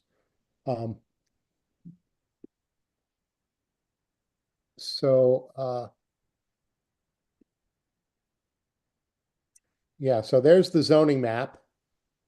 And as you can see, it is considerably smaller than the either the sewer district or the historical district in the town center.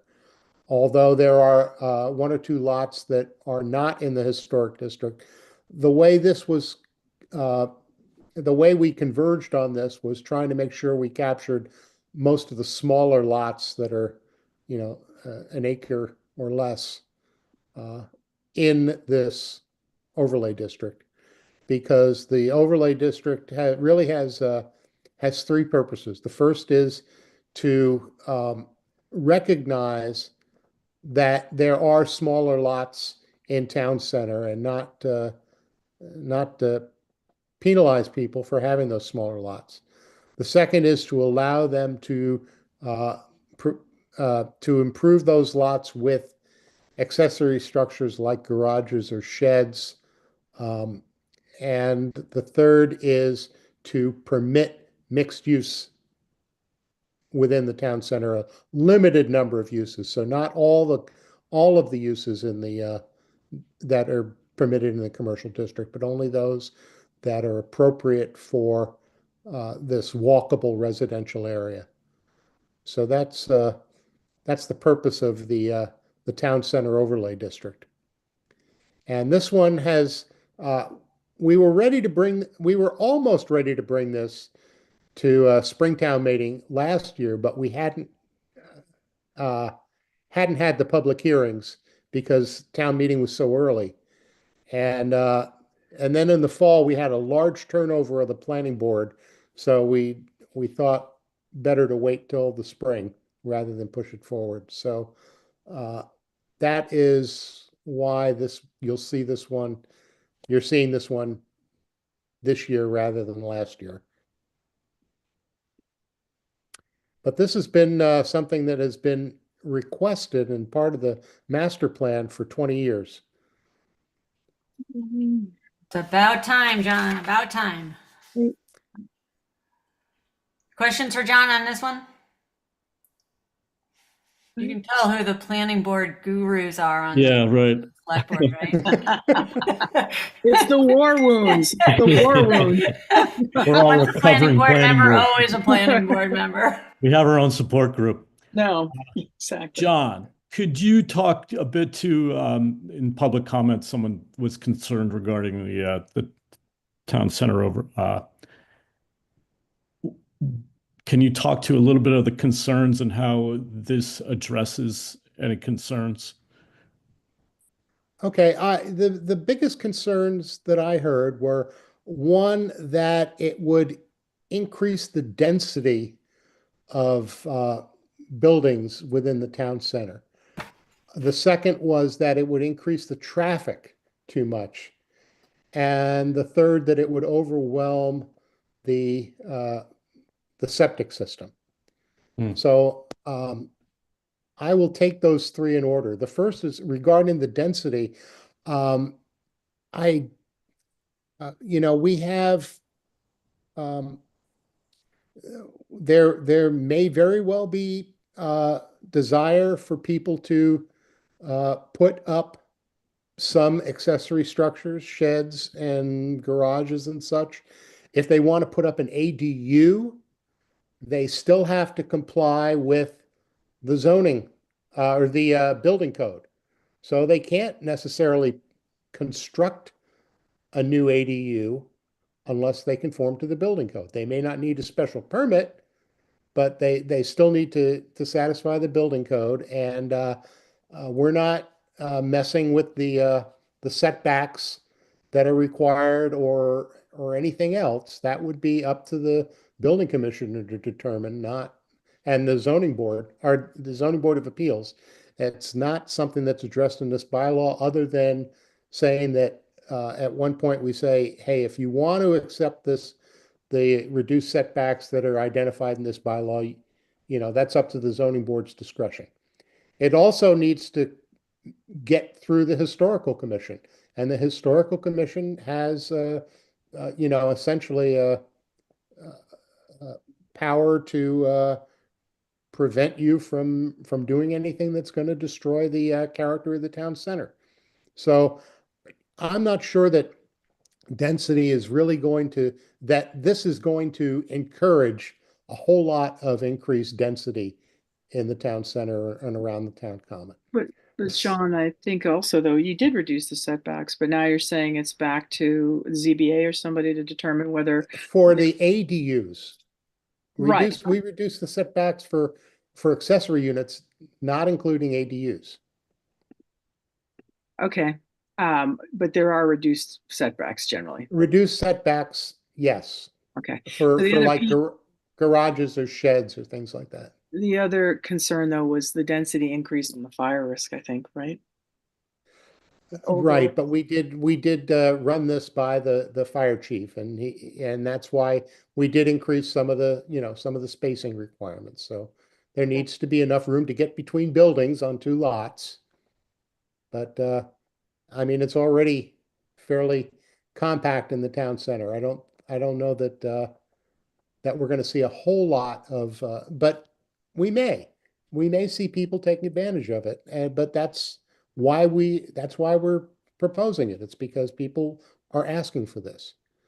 As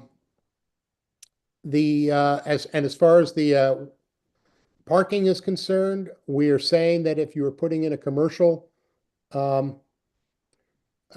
use, that you need to have a parking plan. You need to explain how, where parking is going to take place. I do know that 4th of July or town meeting or events at the high school or the firehouse, we will get a lot of cars in the town center, and somehow we accommodate it. And I don't know that it's going to be something that happens on a daily basis, but we are asking for the commercial uses. You come up with a parking plan and explain where your parking is going to be. And the third thing is the wastewater. I asked David Smith. He said right now the capacity of the town is 23,000 gallons per day. And when school is in session, the average use is 12,000 gallons per day. When school is not in session, it's 6,000 gallons per day. So right now, does not look like it's going to overburden the septic system. So those were the concerns that I had heard. Can I ask one question, John? So because we went through the ADU thing, which was a by right for 900 square feet, does that supersede town center overlay, or does town center overlay negate that ADU bylaw? That supersedes town center overlay because we say specifically in the town center overlay that ADUs need to conform with 125-18.1. So technically there could be ADUs in town center. Absolutely, yes.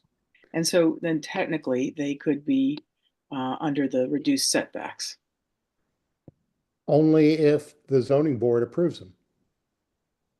Okay, we have already reduced setbacks now in town center per the overlay. So I'm just trying to understand what the precedent is. No, okay, yes, to the reduced setbacks in the town center overlay, I suppose so, yes. 40 feet. Thank you. Now zooming up to the 10,000 foot level, I think there was some concern initially by members of, oh boy, this is a lot of planning board to put in front of voters at town meeting. I hear you. Is this, are there ones, like if you had tier 1 and tier 2 planning board articles? John, is there anything that can wait till the fall? If I were to choose tier 1 and tier 2, I would say that in tier 2, I would put the town center overlay and the erosion control. Those would be my tier 2s. Hey, the other one, John, that we didn't touch on was the tear down bylaw from HHC, right? Oh. So that I think have not heard a word about that. Okay. Well, they came and presented it to us and we approved it, putting it on the warrant, as far as Maybe my memory serves me. I right? thought it was going through planning board, but maybe not. Yeah. I'm sorry, what, Cara? Cara thought it was going through planning board, but it, I believe, went through the historical. HHC on its own. Okay, all right, got it. Thank you. Thanks. Thank you. Okay, John. So we could. So the tier 2, is that something you would want a planning board vote on, or just take John's? Exactly. I mean, you just threw that at me. I know, I know. Oh, yeah, it's just, absolutely. it's a lot of warrant. Doug, it's a good warrant. question, Doug. I think you see the dilemma. We have a lot of warrants, and as you know, planning board doesn't always get a full house at town meeting to discuss and debate these things. So we're looking for ways, is there anything we could move? If the planning board is comfortable making a decision tonight, great. If you need to get back to us by no later than Dan's about to have a mild I don't heart know, we said we would vote on this on the 18th.